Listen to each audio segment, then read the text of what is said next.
Bismillah ar-Rahman ar-Rahim. In the name of God, the compassionate, the merciful, Madam President, honorable members, Your Excellencies, thank you all, and it is an honor, as always, to be here to address the European Parliament. My friends, 5 years ago, I stood at this podium and spoke of the urgent need to find political solutions to conflicts, to restore confidence in global justice, and help people, especially young people, find hope and opportunity. Since then, multiple political, technological, and economic upheavals have tested our international community. A global competitive, new security threats, unprecedented technological acceleration, rampant hypercharged misinformation, and a raging war in Ukraine and a cruel one on Gaza. And now the attacks on Iran, which threaten a dangerous escalation of tensions in my region and beyond. We are living through wave after wave of disruption without pause. It is no wonder our world feels untethered, like it has lost its moral gravity.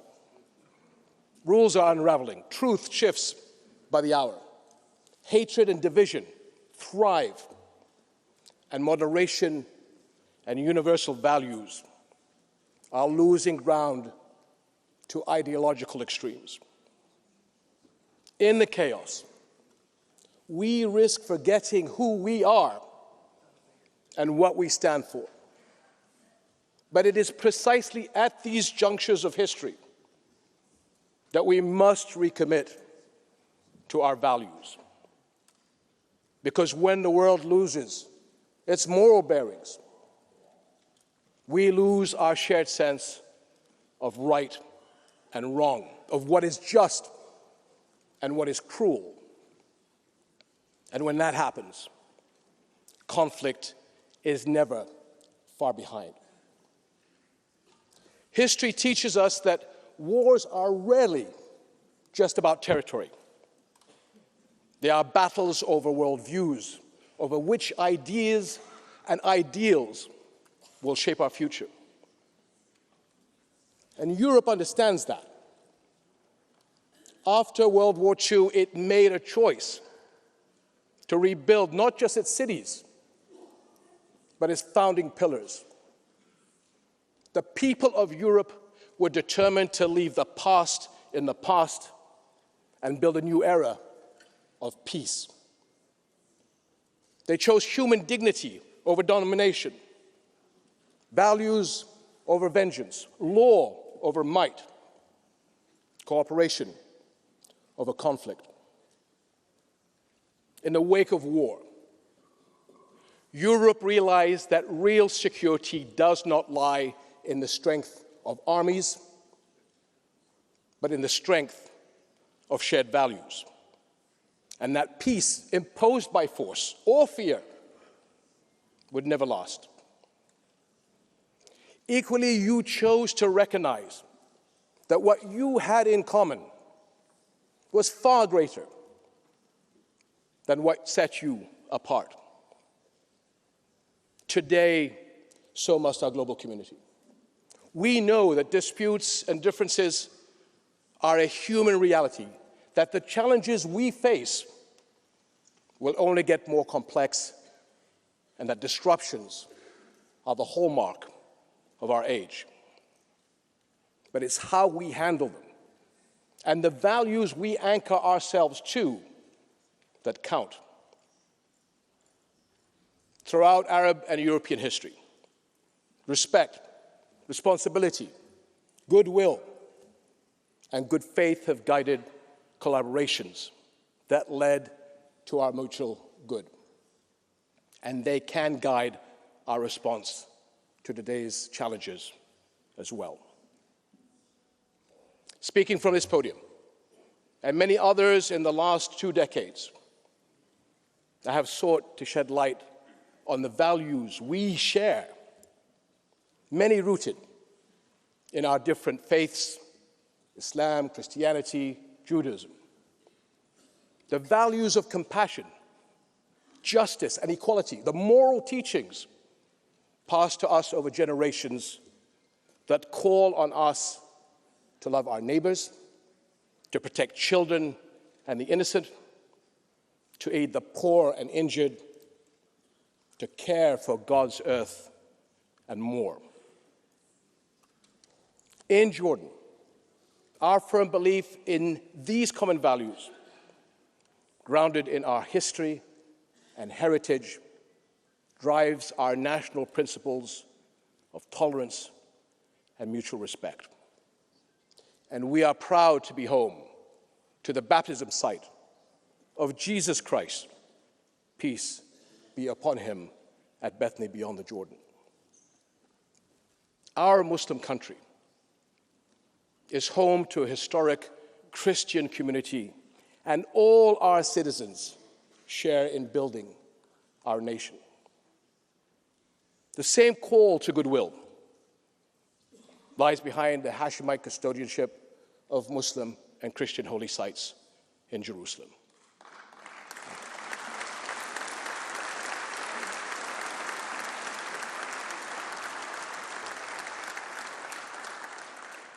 Whose historical and multi-religious identity we have vowed to protect from attack. Indeed, our commitment echoes a promise to the people of Jerusalem made many centuries ago. The Pact of Omar ordered Muslims to respect and protect the city's churches and not harm a priest, nor kill a child, woman, or elder. And 1,000 years later, the Geneva Conventions made these tenets universal. Recent events have called them into question. But we must ensure that these values and principles stand the tests of time and turmoil.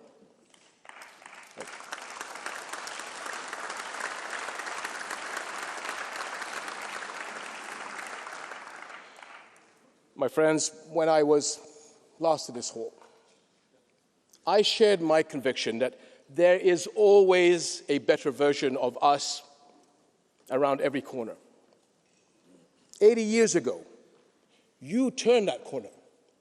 You chose a better Europe. And for the longest time, the choices you made helped shape a more stable, principled world. Today, that world is in moral decline. A shameful version of our humanity is unfolding before our eyes in real time, and our global values are unraveling at a shocking pace with devastating consequences. Nowhere is that clearer than in Gaza.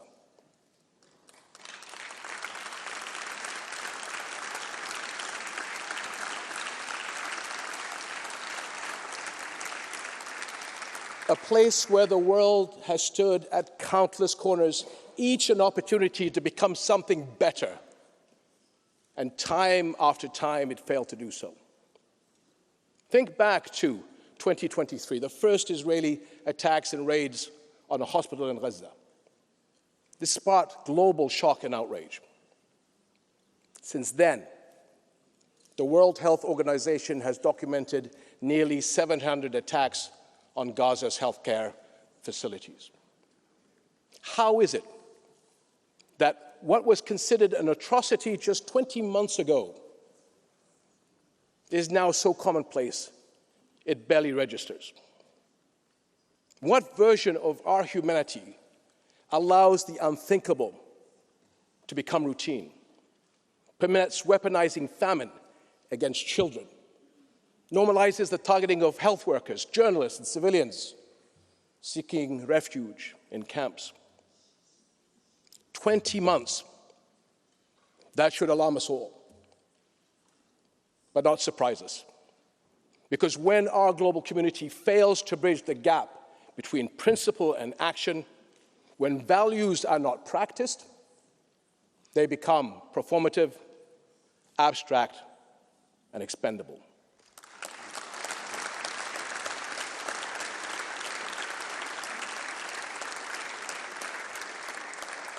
We are at another defining crossroad in our history, one that demands a choice: power or principle, the rule of law or the rule of force, decline or renewal, because that is what's at stake for everyone.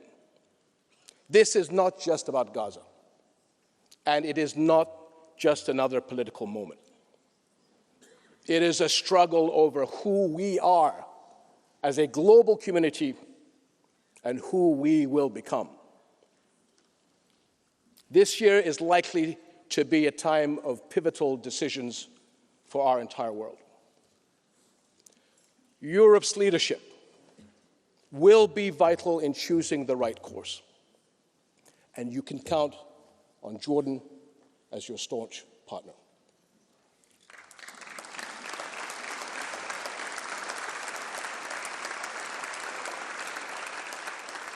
There are two essential areas for action. First is supporting development, because a thriving Middle East creates opportunities that benefits us all.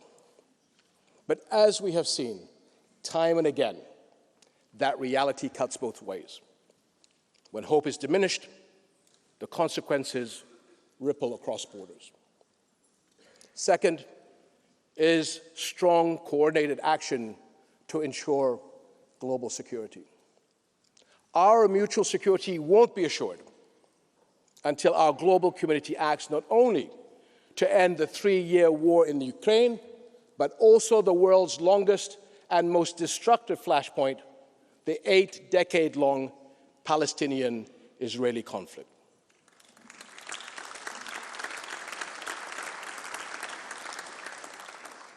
Because, my friends, Palestinians, like all people, deserve the right to freedom, sovereignty, and, yes, statehood.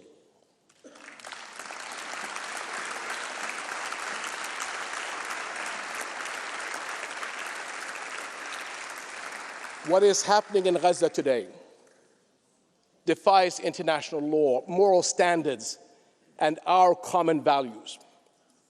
And we are witnessing transgression after transgression in the West Bank, with the situation worsening by the day. If our global community fails to act decisively, we become complicit in rewriting what it means to be human. Because if Israeli bulldozers continue to illegally demolish Palestinian homes, olive groves, and infrastructure, so too will they flatten the guardrails that define moral conduct. And now, with Israel's expansion of its offensive to include Iran, there is no telling where the boundaries of this battleground will end. And that, my friends, is a threat to people everywhere.